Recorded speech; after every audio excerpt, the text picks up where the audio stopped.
Hi there and welcome. You're listening to Animals and Us, Voices of a New Paradigm. My name is Avantika, and I'm a researcher exploring animal consciousness, environmental sustainability, and planetary health.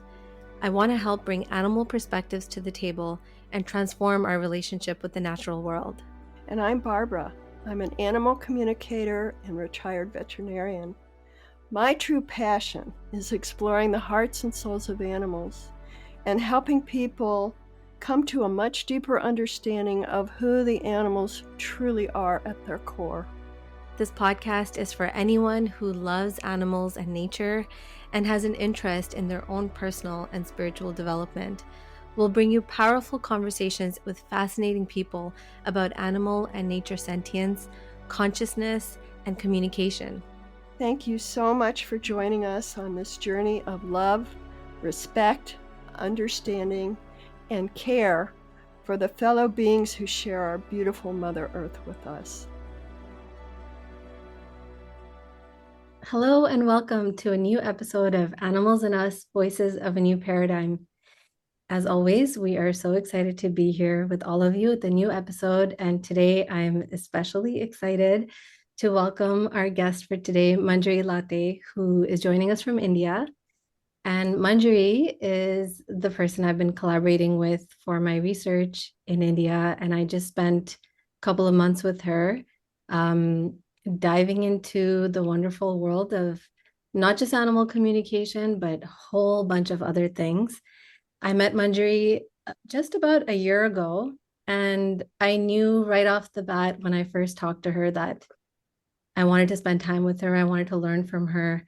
I got the sense immediately, Manjiri, that I could learn a lot from you, but also that we had a lot in common. I just felt this resonance. And so it's been such a beautiful journey learning from you and being there in person to hang out and have conversations and attend your workshops was one of the most wonderful experiences in my life. So first of all, thank you so much for being the incredible person you are, the incredible teacher and mentor that you are.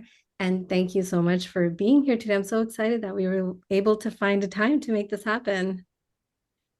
Thank you so much, Avantika and Barbara, for having me here. And let's hope this is going to be a fun ride of discussions. It will be, absolutely. So Manjiri, start off, I would love to know, for those who are listening who have only mainly heard about professional animal communication in maybe the US or in Canada or in Europe, in kind of the Western part of the world. Tell us a little bit about what this field is like in India, because you, I think, are one of the longest practicing, if not the longest practicing professional animal communicator in India. And I think you said you started in 2009, was it? You said? Right. So that's a long time ago. So for people who are listening who have no idea what the world of animal communication is like in India, can you tell us what it's been like and how it's evolved over time? Yeah. So, in India, if I was to set a backdrop first, really, historically as well, and socially, we have always been a land of a plenty. So all our civilizations here have been here for thousands of years, and actually all our scripts as well, like the Vedas, for example, that were later written down, mention very specifically about how every element in nature has its consciousness, has the capability of communicating, and there is this interconnectedness. So telepathically working or intuitively working with nature is not an alien concept to us as a land and as a country. However, if we were to just go ahead with this graph, so to say, after a lot of invasions and social fabric changing, we had moved far away from these intuitive things to more survival mode for the longest time, and because it was survival of the fittest, making sure that you can put food on the table and keep life going safely.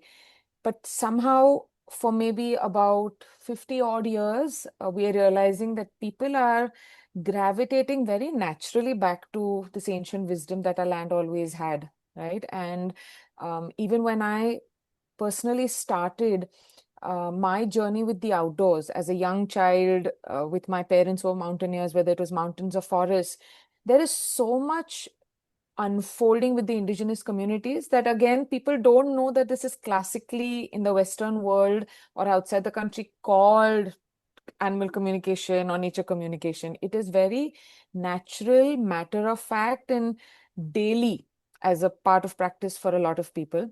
So conceptually, people may not know what the phrase is, but its applications are something that people of the land know, whether they are sowing seeds or whether they're tending to their cattle or whether they're up hiking in the mountains. So as a concept, it is not alien to us as land.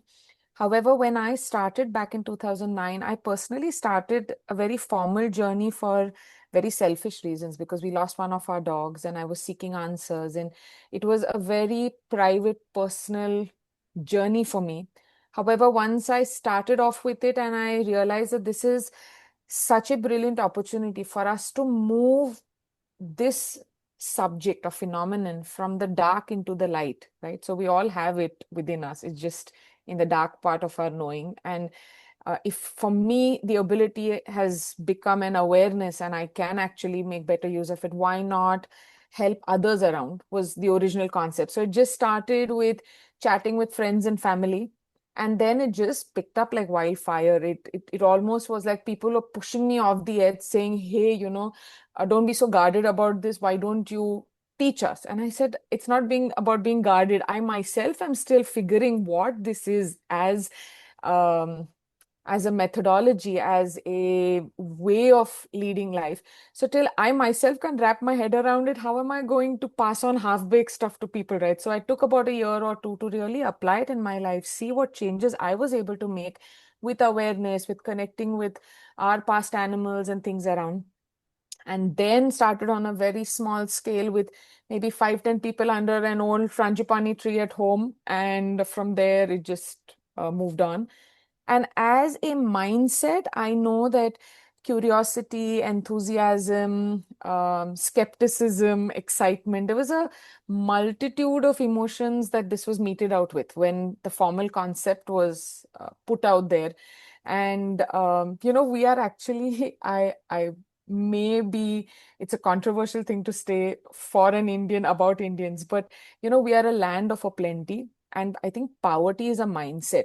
We only focus on poverty in our country as physical poverty of goods and resources. But we have so much in our land that people could have everything, but still poverty is a mindset for so many people. And um, this for individuals to say, hey, I don't need to have material things, but it's just an internal ability that I can use and make life so much better. And I can communicate with money and I can communicate with abundance.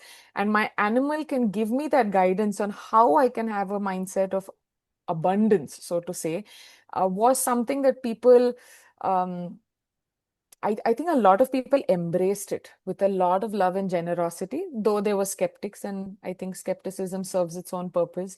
And over the years now, there is such a huge um, like a sea of practitioners in our country, and each one wanting to go out there and empower more people. And it's been beautiful. I have an analogy of a river that every year, when the river comes with the monsoons, or the tides come and it changes course and new beaches are formed on a river. So I think each year with a new flood of animal communicators and practitioners, the course of the river or the flow of this belief in our country is changing. So it's been magnanimous. Amazing. Thank you. And Barbara, I'm curious, Mm-hmm. hearing that, what your reaction is to hear about what Manjari has just shared about what things are like in India. I think that's fascinating. And what you've said about the indigenous people is true here too, of course. It's worldwide that the people who live on the earth with the earth, they see, as they say here, that all beings are relations, are relatives. And it's the same thing. So people think this is such a new concept, and it's not at all. And I love it that it's spreading in India. It's been spreading here too. That initially it was really seen as something woo-woo and far out and crazy and not real. And now more and more people are picking it up and becoming communicators and teaching and talking about it. So, I see it the same way that years ago when I was in vet school, we didn't even talk about acupuncture or homeopathy or herbs or nutrition in such a way. And those became more mainstream. And I think the same is true with animal communication. It's going to become more mainstream. I don't think we're quite there yet, but yeah, so it's exciting. Manjiri, one of the things that in your advanced telepathic animal communication workshop, which, by the way, for anyone listening, was freaking fantastic, if I can say that. Um, it was amazing. And Barbara, I think maybe briefly told you what that was like, but it was 5 days in one of the national parks in India that has a tiger reserve. And Manjari walked us through many exercises, many teachings, so much. You like, I walked away feeling so fulfilled and full, just, yeah, it was incredible. But Manjari, in the first, I think it was two, maybe even 2.5 days, you spent time focusing on the instrument that we are all working with, which is ourselves, which is our bodies. And you really made sure that that was the foundation of that workshop. So I'm wondering if you can tell us more about what that instrument is, why that's so important, and for anyone who's listening, who's kind of venturing into this world, they're at the start of their journey, why it's so important to pay attention to that.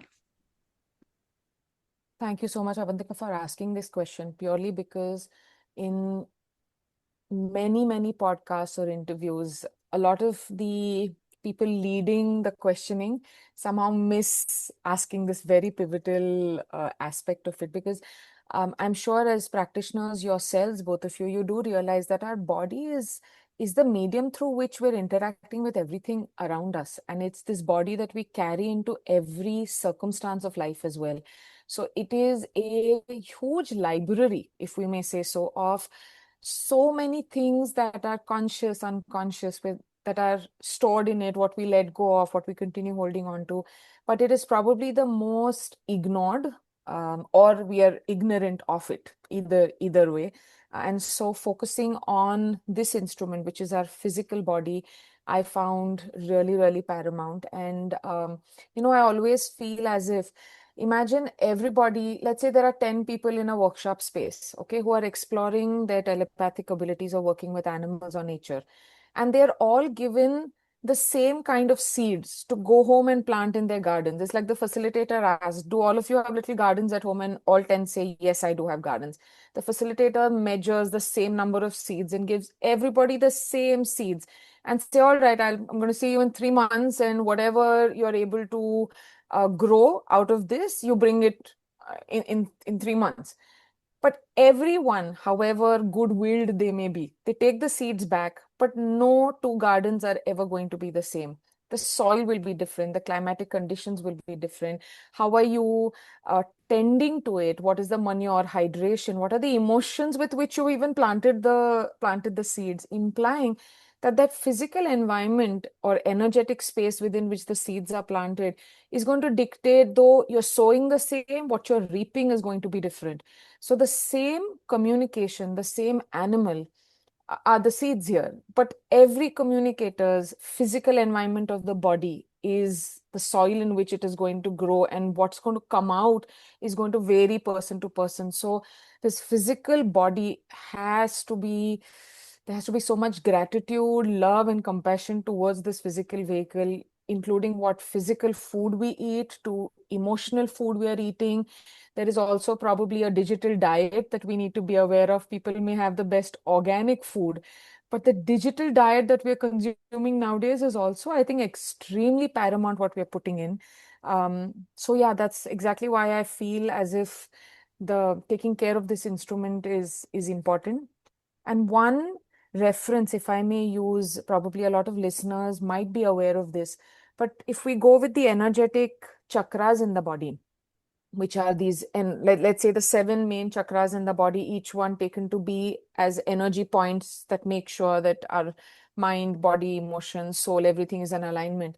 Imagine as if all these seven are little pipelines, okay? And the minute any one is misaligned, the flow of information top down and down up, both is going to be out of alignment. It's like the two currents in our body, one which is the manifesting current, which is coming up down, and the liberating, which is going down up. So like we're asking petitionary prayers to somebody up there saying, dear Lord, grant me this wish. But if I don't create space within my vessel to receive, where is the wish? I mean, there's a amen and a tathastu coming saying, okay, you may have this. But if there is no space inside, where is that wish granted going to fit in, right? So we have to be able to have a liberating current going up, that I allow, I release, I let go of something. So this vessel within which we are receiving and allowing something to go that doesn't serve a purpose is again this physical body. Energetically, it's a field as well. And that's the reason why I personally feel taking care of this instrument is so, so important, if that answers the question. So I've got a question about that, Manjiri. Is what if somebody has a serious illness or a disability in their body? What do you tell those people about that? Nice. I think we can first work with disability. For example, let's say it's a congenital thing, an inability to do something at birth. Probably one can view that very differently than what one may acquire based on their life choices, diet, food, and stuff like that. So maybe that will have to be approached slightly differently. As well as if we say illness or a disease, classically in human behavior or healing spaces, we all know that when something is not at ease, it is a dis-ease. And that's why it manifests to begin with. So before one even says that, okay, I have a disability or an illness in the body, so I don't think I should communicate, probably is counterintuitive to what divine source energy wants us to do. Actually, it says, okay, if there is a dis-ease or there is any kind of an ability that you think you don't have, which is either physical or mental, in fact, that's even more reason for you to connect and communicate with source energy. Are animals acting as the medium to do that? So a lot of people don't know how to work with divinity. So the next best thing is the smallest form of divinity that has four legs and a wet nose and a wagging tail, maybe. So you work with that form, and then in fact it leaves you feeling better, more healed than when you started. Now, even if one doesn't want to do it professionally, who cares? Professionally is just probably one probable application of it. But if I can use the help of my animals around and have them handhold me into being a better human, leading a better aligned life, then why not, right? So whether illness, disability, either perceived illness and perceived disability to actual ones, either way, I think it should never be a hindrance. It can actually leave you feeling better than where you started. Yeah, thank you for that. I just wondered if some people might question that because you're emphasizing the body and people have different perceptions of what that would mean. So, Yeah. And actually, like on the, since we're speaking about this and the instrument and the time that we spent really focusing on that, maybe just so people have some kind of idea of what kinds of things we went through, Manjari, maybe you can really quickly just walk us through some of the topics we cover. I mean, I could do that, but I'd rather have you explain. And because there were quite a few things we talked about, and I have to tell you, I actually still do many of these things today, every day, some of these things, the mudras, the tapping. I mean, there were so many things, so many things. But maybe you can just walk us through if there are certain categories that you make sure you cover that you think are important. That would be helpful. So people have some idea of the yeah. how, you know. Absolutely.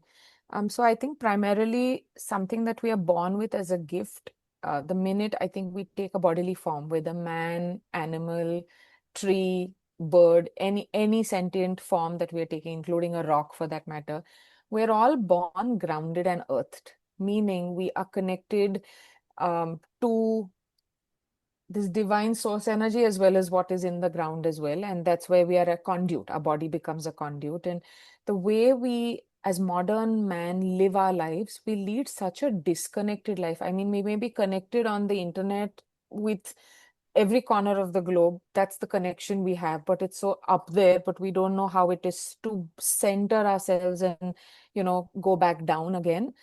So the metaphor I think I have in mind as a facilitator as well is any seed, when it is in a garden and it starts growing and germinating, the seed first germinates and a little tendril first goes downward into the ground before it can have a little shoot that goes upward. So, earthing, grounding, going back to being centered or going back to our roots, literally and figuratively, is an important part of this earthing concept that we begin with. And there are multiple exercises we do either with breath. I think we also use a lot of trees for guidance because trees have this beautiful underground network, this amazing mycelium network underground. So even the concept that we in a workshop are these beautiful forests of trees that have come together, just moving trees from different parts of the country or the world. And these are 25, 30 beautiful trees that have come and made this incredible forest. And our mycelium networks are connected, through our conversations, through our interactions, and we can all grow together as a forest. There's so much knowledge sharing that can happen. So there is a lot of stress on earthing and grounding, being centered, bringing our energy down back into the ground. Some of the other things, and we are also using is this chakras that I spoke about, which are energy meridians. How can we bring that into better alignment? So then along with breath, we use pendulum dowsing to work with the chakras in the body, because then you're using different tools, because what I realize is it's like a buffet of learnings that we lay out in a workshop, right? And usually I love to surrender myself to a workshop topic and not keep the onus of control with me as a facilitator. I am the slave to the content that the workshop may say, okay, these are the kind of people that are going to come into my fore, and this is what I would love for you to put out onto the buffet. And I say, yes, as you say, my sir. And the workshop then says, put these topics out there. Because I think, Avantika, you also realize that people come from such different backgrounds and beliefs. And a school of thought may not align with everybody. Let's say karma, soul contracts, rebirth. There are so many whose religious beliefs, whose upbringing says this is humbug, this doesn't exist, this is the only life you have. So, as a facilitator, when you go in there saying, oh, there is karma, there is rebirth, and this is going to happen, people may just close up completely. So even when we are working with strengthening our instrument, learning with the body as an awareness better, I think I love the idea where there are multiple ways of achieving the same outcome. So earthing and grounding through breath, earthing and grounding through using trees is another little option on the buffet. Then using pendulum dowsing is another, because some people will gravitate towards that modality. Some people may say, hey, good to know. Will I go back to it? Maybe not. Two, we use mudras, which are how you form different things with our hands, and every finger is allocated energetically to a different element of nature in nature. And let's say you have a fire in your belly to do something. Being fired up is not going to keep you earth and grounded, right? So how can you douse that fire to be more present, to be more calmer? So the mudras may help. Two, I think we did different tapping techniques, whether it was tapping on our chest or through EFT points. So there are different things that we use as techniques. Yeah. And yeah, so I'm just responding to Barbara. There were so many things. And so that's why I was saying, you walk away feeling really full, and not in an overwhelmed way, but in a way that's really empowering, actually. Um, so Manjiri, one of the interesting things that I know we spent time talking about, and this was me putting my researcher hat on when we were together, was this concept of validation and confirmation. And I know you talk about this in your workshops as well, spend quite a bit of time on it. And of course, from a research perspective, it's also important to know how do we how do we confirm or get feedback or get validation on things that we receive from the animals or from any being that we're connecting with. So I would love to hear your thoughts on validation. I know you have a lot of interesting things to say about that. And then, either in that train of thought, you can also answer this, or I'll follow up with this, is when people get different answers from the same animal. Um, so yeah, would love to hear your thoughts about that. Great. Another good question. I think validation is something that we're conditioned to start becoming habitual with from our education system. And I think I would speak of it from a very Indian education system where it's survival of the fittest, and there are so many brilliant, bright minds all around it. Everybody wants to get a 10 on a 10 or a 9 on a 10 or get the, great remark from a teacher. So getting a validation, meaning getting a yes for what you have done or being complimented, becomes such a huge human emotional need more than a physical need. It's a mental need that, I did something, simple things. People cook food, and if nobody compliments the food, they're gutted. I mean, they're like, damn, I put in so much effort. But the fact that they lick their plate is validation enough. So what yardsticks are we using to say, I receive validation, is also probably a part of our social conditioning. But if I were to take it in the context of animal communication, I feel that a lot of communicators or practitioners go into a communication with this need to fix something. They feel as if a family is coming in or a client is coming in, the only way to do justice to the quality of the communication is there has to be therefore is equal to actionable plan, and I am there to fix something. I think if we first, to overcome this need for validation, we start first telling ourselves that I'm a mere medium, I'm a telephone. And what goes through me is how much I'm in allowance of it. So the real conversation is happening between the human and the animal. All I need to do is my ego needs to step out of the way and let the instrument do the work. So first reminding ourselves that we are not going in there to fix anything. We are just allowing something to flow through us. I think the other thing that happens as modern city dwelling people is our ego and sense of self, I think, gets challenged if we get a no for an answer. Let's say we tell the family something that, oh, your animal spoke about this beautiful beach holiday that you recently took. And the family says, no, what rubbish. This never happened. Suddenly our ego takes a beating, like, damn, I got such clear images of this beach. But I think this can be viewed as an opportunity of saying that, all right, this information that has been presented to me, what would the animal like me to bring to this family as new pieces of information rather than telling them something that they already know? What new layers would the animal like to use me as an opportunity or a mouthpiece or as an instrument to bring to them? It can very well be that the animal wanted to say that, hey, beach holiday, I would love it. And our conditioning to jump to conclusions means it has already happened in the past. So we can start putting the content into context and understanding the layers to it. Also, one of my teachers that I was learning with in the Arthur Findlay College in London, that is to do with psychic studies and mediumship, his name was John Johnson. And I remember in one of the sessions with John, he mentioned that as practitioners in psychic work or any kind of energy work, we need to start normalizing getting a no. Okay. And I sat with that sentence for so long. I said, okay, what can be the multiple layers of what does it mean to start normalizing getting a no? And I, I think the animals help me saying, all right, if you get a no from a family, which means something didn't get validated, don't get stuck with the word no. You um, think about multiple things. Go back to the source, which is the animal in this case, saying, hey, my dear animal, you mentioned about this beach holiday. The family doesn't seem to know what that means. Can you tell me more?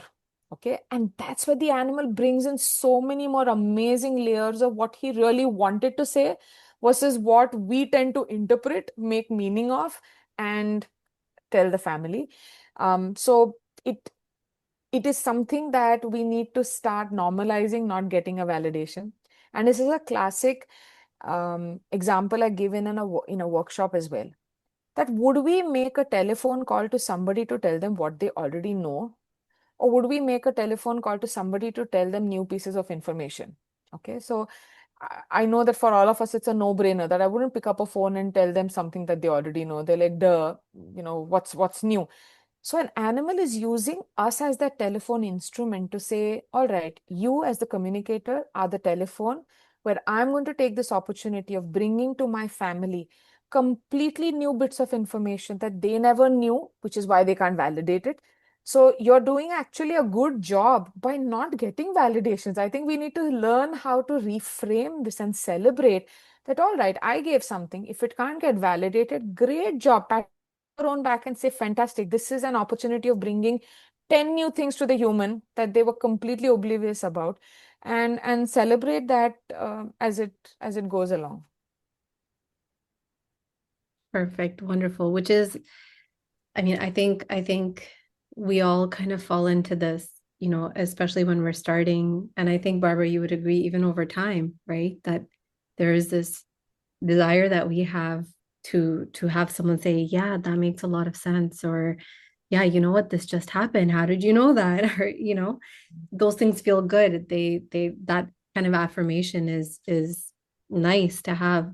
But when I was with you, and the way that you talk about validation was very different. And I think really, yeah, I think it's important in this work. And that, of course, led me to also this other conversation with you, which is about different people getting different answers from the same animal, which happens quite often. So, and even when we were in the workshop, we did some live, you did a live demo where you're asking people on the spot, okay, what is everyone getting? And everyone's getting, some things are very similar, some things are very different. So we'd love to hear your thoughts on that. Absolutely. I think I personally believe, and I know a lot of practitioners know this, that nature is inherently so creative that it will reach from point A to point B in new ways every time. Okay, so creativity is inherent in nature, which is why it will never do the same thing repeatedly, like a routine. Something we as humans miss. We are so uniform. We want to do everything to fit in a cookie cutter. So what that brings me here is, um, every practitioner will have a different depth of understanding. It's like a vessel, okay? If we take the analogy of a vessel, every vessel will be different. Somebody will be a little bowl, somebody will be this huge cauldron, somebody else will be one little bottle. Every vessel is going to be different. So when an animal for the same question is giving an answer, I think we need to acknowledge this beauty and diversity, that each vessel is different, that each one is going to receive according to their depth, their intensity, their ability and capability. So rather than looking down on each other saying, oh my God, we got such different answers, saying, wow, were you a little bowl? Is this the limit to which you got an answer? Somebody is a more deeper, large pot. Oh, you got so many more layers. Fantastic. Somebody's a slender bottle, they may get completely different stuff than what the first few got. But what did nature do? Nature put out like this whole array of information out there, and each one caught whatever they were able to based on their capability. So I think we need to celebrate this diversity of answers rather than be stuck with the ego like, damn, she got this and she got this, but I got something different. Say, wow, I got something different. How cool. That needs to be looked at. um, Also, some of the tricks of the trade to allow this validation trap not to bog us down. Okay, one of the things I feel as if habit is something that or routine kills creativity. Any kind of habits or routine we have absolutely kills creativity, and that's probably um, disservice you do to yourself as a practitioner. So I think what we can do as communicators or as practitioners is be in the habit of changing habits. Okay, so I repeat that. Let's be in a habit of changing habits. Let's say we have a routine, get the same outcome, but how about doing it slightly differently? And our brain will start this beautiful neuroplasticity of doing so many things differently, new ways. And nature and animals get excited with practitioners like this. Say, hey, can I go more in depth? Can I explain to you in a more cool, funky way rather than such a linear, dry, drab, black and white way? You're such a colorful person. Can I explain in more ways? So I think who we are as a personality, how we are leading our life, also will dictate how we're going to receive answers. So, we are focusing on how different we are, but how about celebrating how different we are and then using it to our advantage, saying, wonderful, that does not mean one is better or greater than the other, which is different. And thanks to each one's uniqueness, the animal was able to get new pieces of information to their human. And in one of our conversations, Manjari, you had described it like imagine you have something you want advice on. Let's say you want financial advice about something, and you're thinking of calling a friend to ask. You would probably pick which friend, maybe it would be friend B instead of friend A. Or if you need relationship advice or you have something you want to talk about, you would pick and choose based on your relationship with that person or based on their expertise or whatever it may be. So I think you would also explain it that way, that what the animals choose to share with each person or what they feel like that person is going to understand well or communicate well to their human is also going to vary.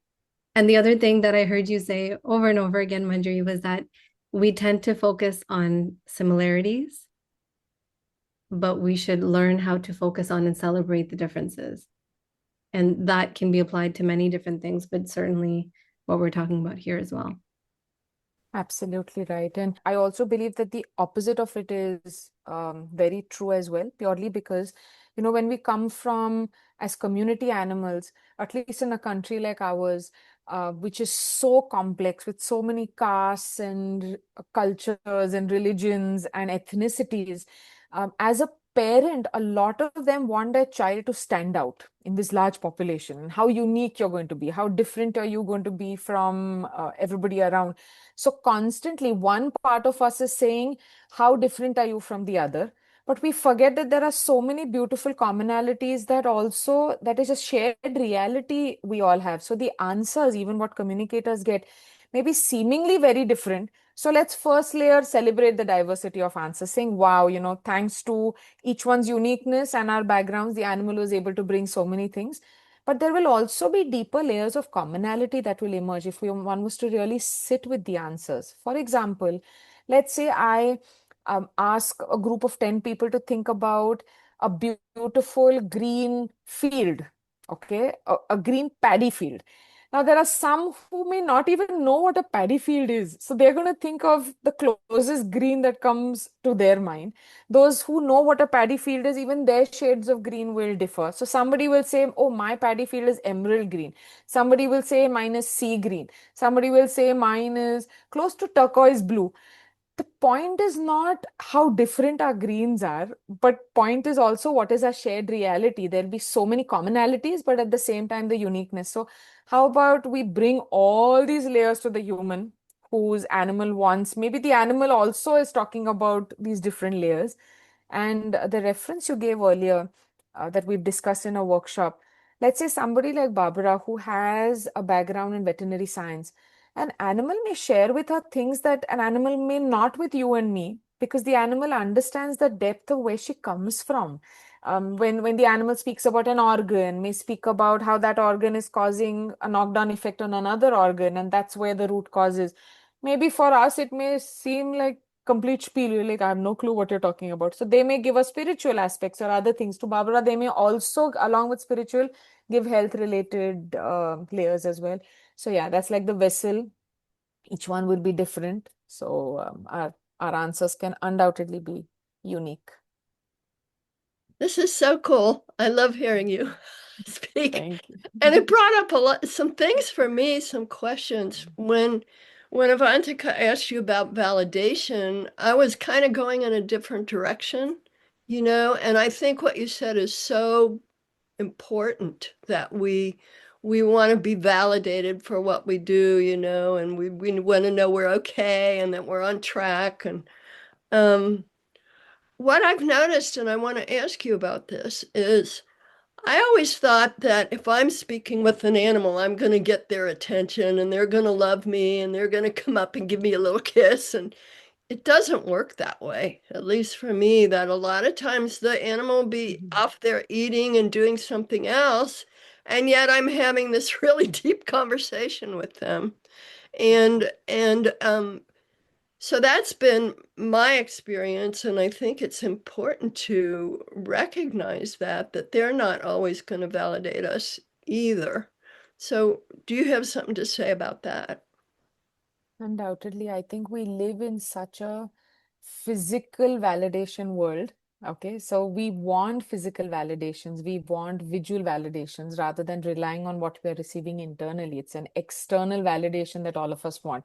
A pat on a back, a thumbs up, a flying kiss, or a hug, whether it's human or animal. We want this external validation that's kinesthetic and physical. So we expect that of our animals as well. Okay, and we want that every time I'm having a conversation, the animal must put everything down, turn around and look at us, wag a tail, or come and sit face to face, because that's our way of anthropomorphizing it, saying if a human ought to do it, the animal ought to do it as well. But the animals are far beyond entertaining our ego. I think a lot of the times they turn around and say, I don't need to sit in front of you, sit still, look at you in the eye, and act like a child in a school and say yes and no and go by your expectations. I can be doing whatever I want to do as long as I'm able to get my point over to you and you're able to receive it non-judgmentally. So on the contrary, Barbara, in fact, I encourage communicators, especially in the earlier stages when they're working with their own pets at home. So a lot of people feel confident in working with somebody else's animal. It just seems easier. But there is far more doubt and suspicion and an uphill task they feel mentally when they're working with their own, because they say, how do I know, is it me or is it the animal sharing it?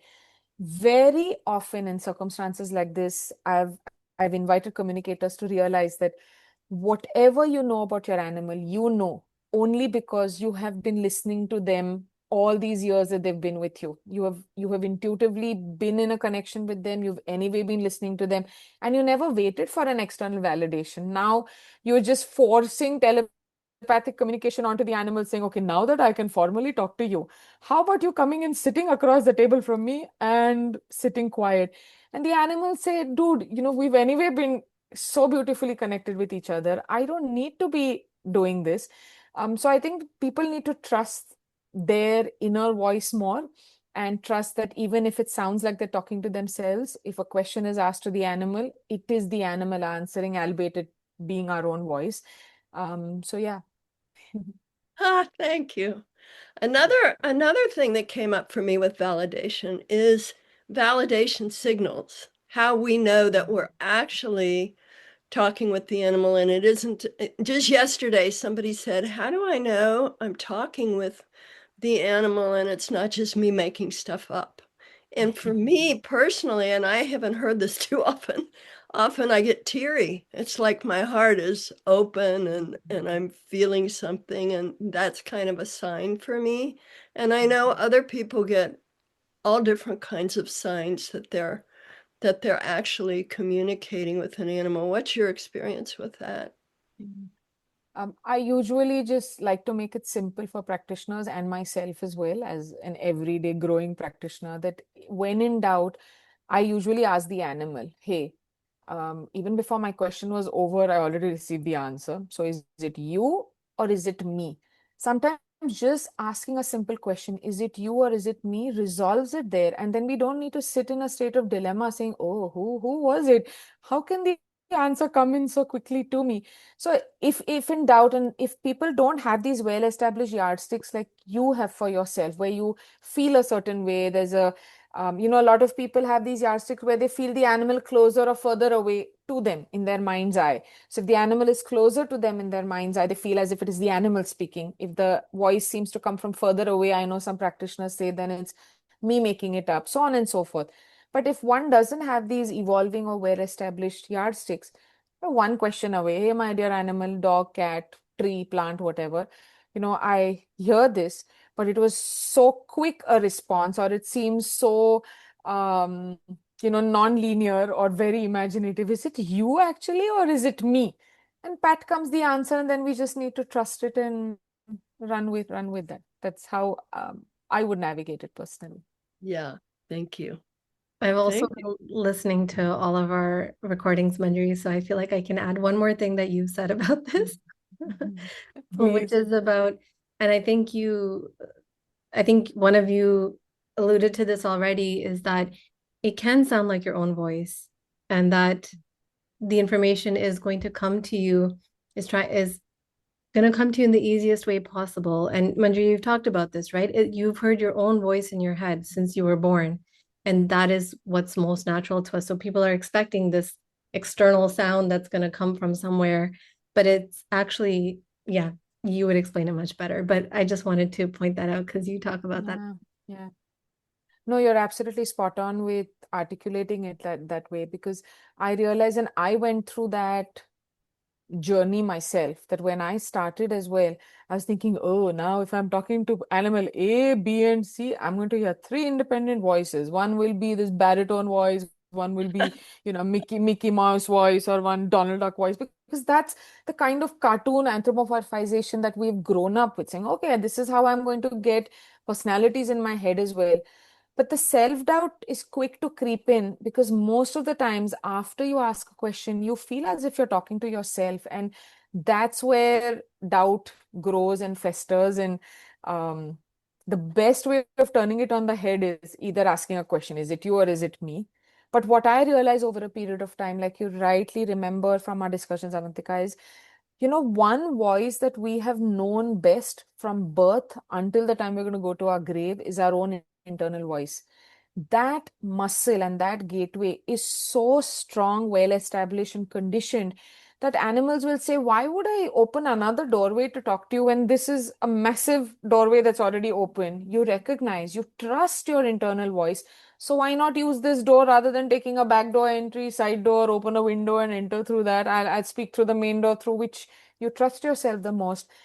So it can be a double-edged sword, your internal voice, for some people in the earlier stages, because for your own self, you trust it the most, but the minute you put it in the context of an animal, it takes the shape of self-doubt.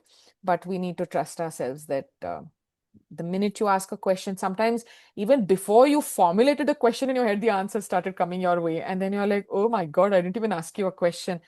But that's what animals tell us. Language and articulation and being grammatically right is a construct of your logical conditioned brain. I don't need to be using very articulate sentences. I will just say what I want. I have no filters. I live in black and white. So we need to just start trusting our internal voice. So, Manjari, I'm gonna change the topic a little bit to something that I heard over and over again from our conversations in the workshops. And I think it's also important for Barbara and I to touch upon this, is this idea of detachment. And what I mean by that is, I think a lot of people who come into this work or who want to give this a try, they're empathic people, heart-centered. They love animals, they love nature, and what's happening in today's day and age and in the world today can be really devastating, can be emotionally, mentally, spiritually exhausting, even. So, I want to talk about this because you have very strong views on this, and I loved hearing what you had to say. And I tried to share some of that with Barbara, but we thought it was important to talk about that here because I think this is something we're all dealing with, and things are happening around us every day. And especially when you love animals so much, and then you see things happening around you that are, very hard to digest and to know what to do about it. And you feel helpless and hopeless, how to navigate through that. I think, Avantika, I must congratulate you on, if I haven't said this already, that you've asked some really valuable questions, which are so pivotal to us being better aligned practitioners, and detachment is a huge piece in that. And so sometimes, in my head, I feel as if, that Friends serial where Joey asks a question that if you don't have a television, doesn't your house have a television? And I think they have a discussion that we don't have a television. So he says, then where is the furniture facing?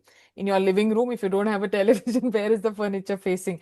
And I feel as if as practitioners, the television is where we need to face, which is detachment. Okay, implying that that is so important in defining a space in our head and how we function and how we work in this space. So that television may be important, that everybody's facing it, and we must face detachment as a concept in our everyday practice.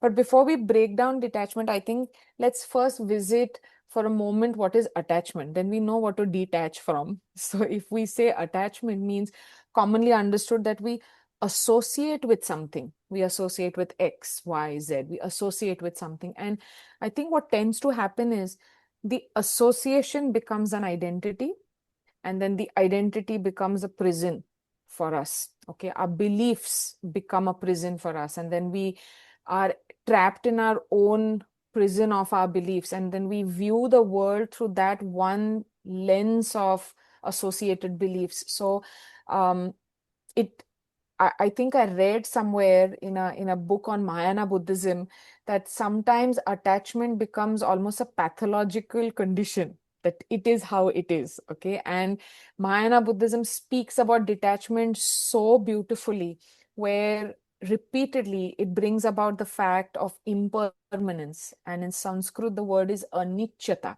So the original word for impermanence in Sanskrit is anichyata, which means something is, but the next breath it need not be so. So I may be angry in one breath, but the breath in which I decide that I can allow it to go, the next breath anger becomes impermanent. I have already shifted and moved out of it.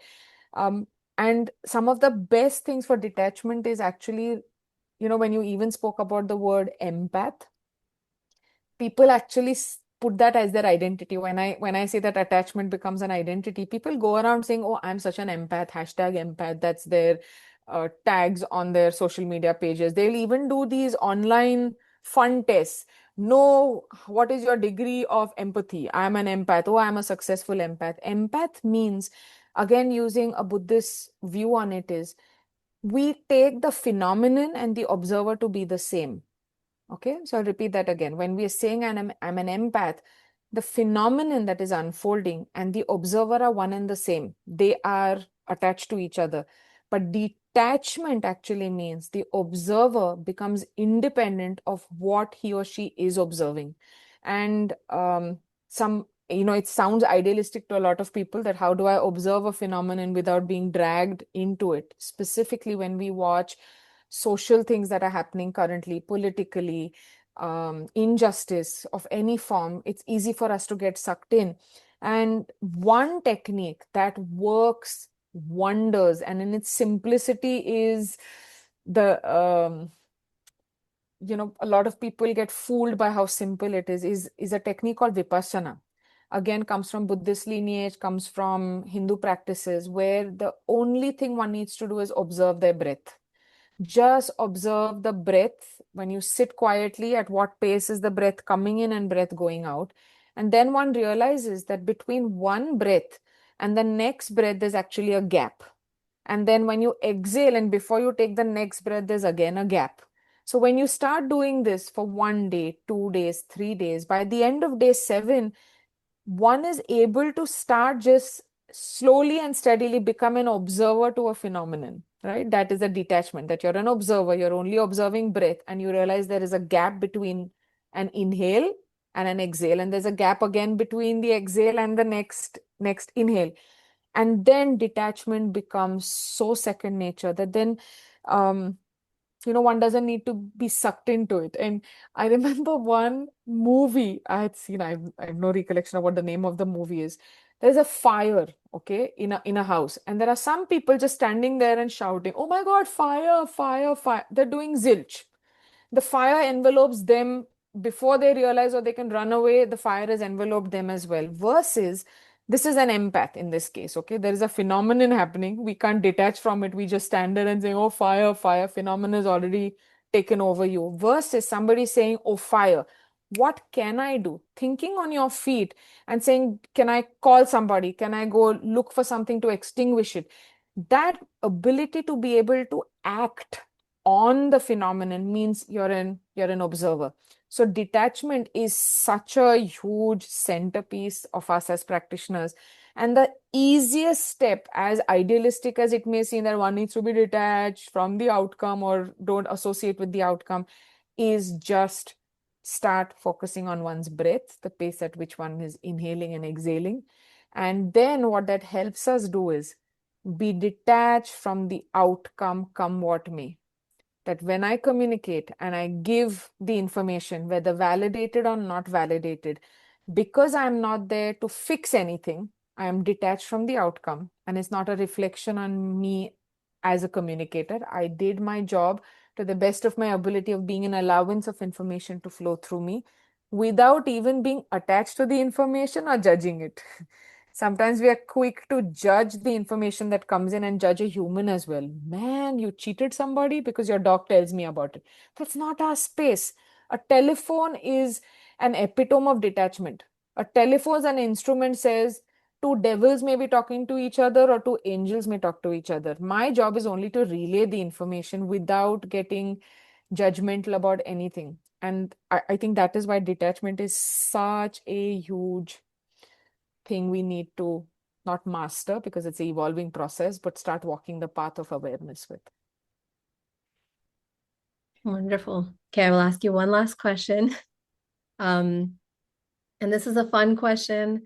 One of the things that I heard you say over and over again in our time together was that we can invoke animals who can help us with different things. And you had congratulated me or complimented me on the questions I chose. And I want to say I did not choose the questions. From what I learned from you, and I'll have you explain this a little bit, that we can call in animals, certain animals, when we need their support, their help, their guidance.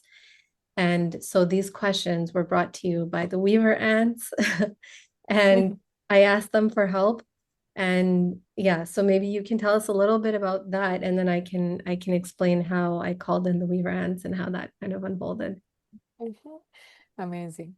I think there's so many indigenous communities around us that have been doing this, that every time they want to get into a ceremony and they want to bring in certain abilities, they will identify the element in nature that embodies that ability. Okay, let's say they want um, a lot of what, let's ask the animals, what examples will fit this audience the best. Let's say they want to speak about how to fit in, blend in, and not stand out so much. Okay, so the indigenous community may put on the clothes of an animal that blends in with its surroundings beautifully. Let's say a variety of snake or deer with stripes on their body that beautifully blend in with the grass, because that's what needs to be discussed or taken into a ceremony on a certain day. Our indigenous communities have been doing it always. In shamanic practices, we all know of it as shape shifting, that we don't need to always journey and shape shift as well. It can be done in our mind's eye that, I today I really want to go for an interview and be really confident. So if I was to ask myself and ask the animal kingdom that which one of you would like to be by my side and gift me your confidence, maybe a lion may come up, a tiger may come up, a deer may come up, which is quite contrary and counterintuitive to us saying, how can a deer be confident in front of a tiger? But probably a deer needs to be confident and not live in fear every day when it lives in a wild landscape. So an animal or animals from the natural kingdom sometimes come up themselves, but all they want us to do is throw the question out to them that I seek your help. Which one of you would like to come forward and which one of you fits the bill the best? And the animals come up and they gift us their medicine, which is their ability. And it is merely invoking. So energy is following the thought. You think about that element in nature, you think about that animal, and they are so willing and enthusiastic and giving that they are ready to blend in and say, here you go, I'll be by your side in this interview, or I will be by your side in this task you're doing or this project you're doing. And yeah, it comes, I think it comes naturally to a lot of us. But if we were to do it more consciously, every day would be so fun, right? And I think what it gives us is the freedom of jumping into so many realities. It's like that reality of an animal is different, and we can, this freedom, again, coming from detachment, the freedom of saying, my sense of I is not by who I am and what I've achieved and how big a house is, but if my awareness can shape shift and jump into so many different realities, because that makes me a better person, that helps me deal with the situation better, what more or better gift than that, right? That you can shape shift, ask these animals for guidance, and they will never say no to you. Yeah, for sure. I think this also opens up the door to talking about this idea that a lot of people have, that my ideas are mine, I came up with them. But I don't know, I'd like to think that what goes in and out of our minds is actually representative of a collective consciousness, and that a lot of ideas and things that come into our heads are maybe not ours. They're probably not ours. So I think when we ask for help and guidance, it may not come in the sense. So, for example, when I was thinking about what questions to ask you, Manjiri, I was thinking, well, I have so much in my head about our conversations. There are a million things we could talk about. So I was thinking, okay, what do I focus on? And then I thought, well, let me ask the animals and let me see what wants to come forward. Why take the onus of this on myself and think that I can come up with the best questions? Let's ask them. So I kind of put it out there, who would like to help with this? And first I went to, certain animals who've been coming up a lot lately, in our conversations through this PhD journey, just personally. And then the weaver ant, and it came as like an image, and it wasn't like some grand voice that was like, it is Yeah. us, Yeah. but just a kind of subtle knowing that, okay, the weaver ants are coming forward. They're saying, yeah, we can do that. We'd like to help with that. The other thing too is that when I was putting that call out, so to speak, I was thinking about this idea that, let's pick and choose what's needed for this conversation. Let's kind of weave together something, right?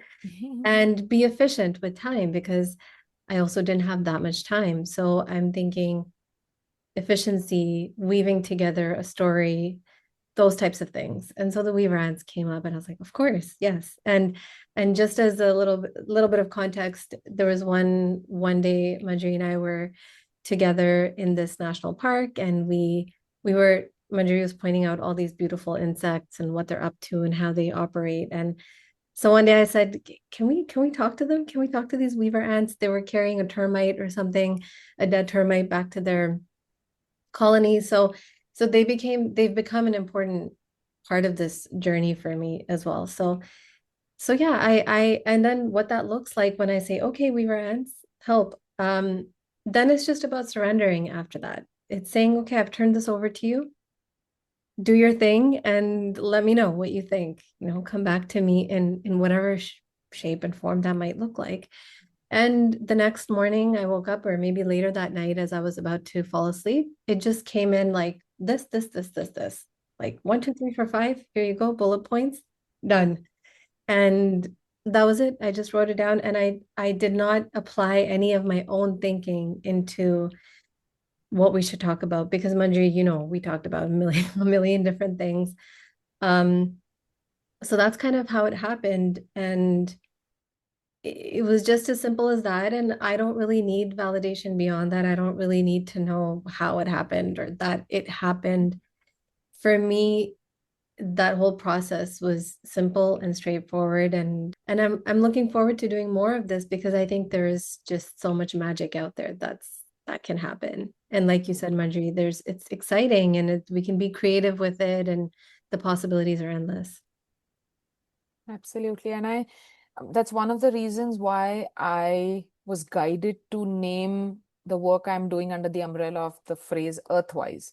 Because every action that we're doing, a mere thought, even if we haven't acted on it, the thought is also energetically impacting this planet, this earth that is holding space for us. And the paradox is we make policies without actually involving the stakeholders in it. So even a conversation on animal communication, the stakeholders are the animals. So it's only rightful that we, put them in the spotlight and say, all right, guys, so we're going to discuss about you and how to bridge the gap with you better from our end towards yours. You've already built the bridge and you keep crossing over. We need to be more competent in doing it.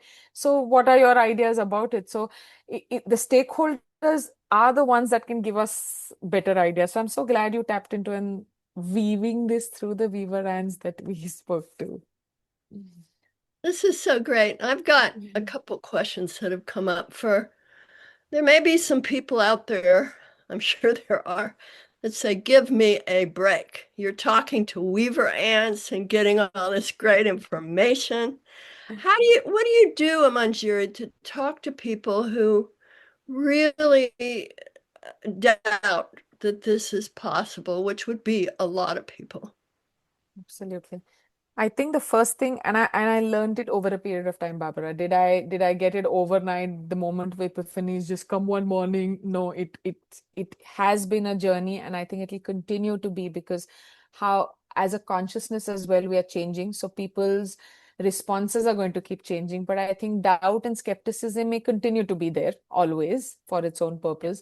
So I think the first thing in my head I've always established is if a person is doubting something or is skeptical about it, he or she is doing it because that ability is serving a purpose in their life. Okay. And doubt and skepticism has worked well for them in making them take good decisions in life. So rather than, discarding, saying, how can you not trust it? Why don't you see evidence of it every day?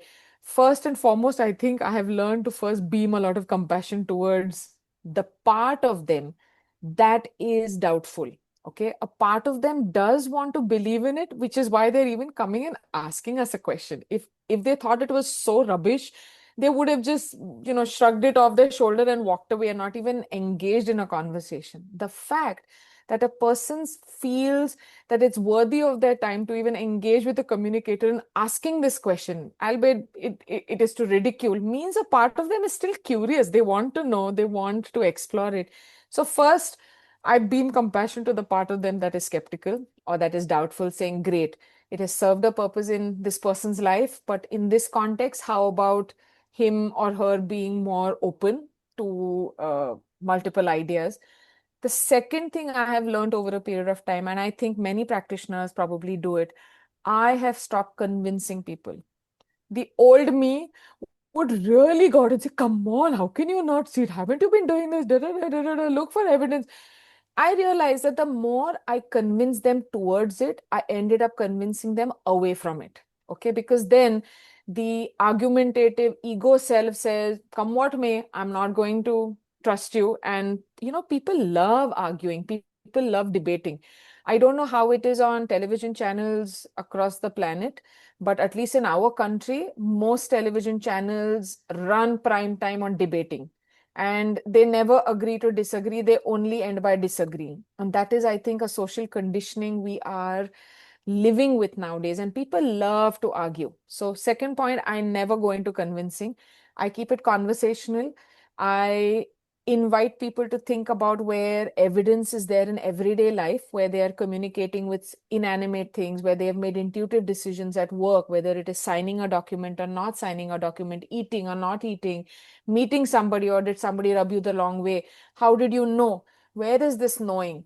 And then they say, oh, I just had a gut feeling. Great. That's where intuition lies. And then we just keep it conversational. And I don't think I get into addressing these people with saying that I must prove something to them.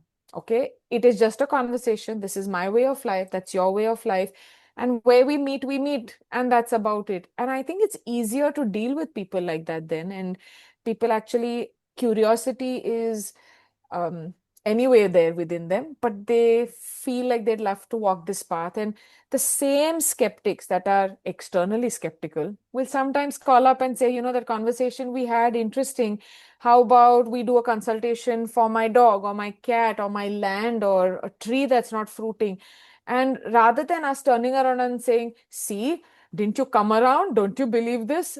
We need to be more mature and mindful of how we're responding to when a skeptic comes back.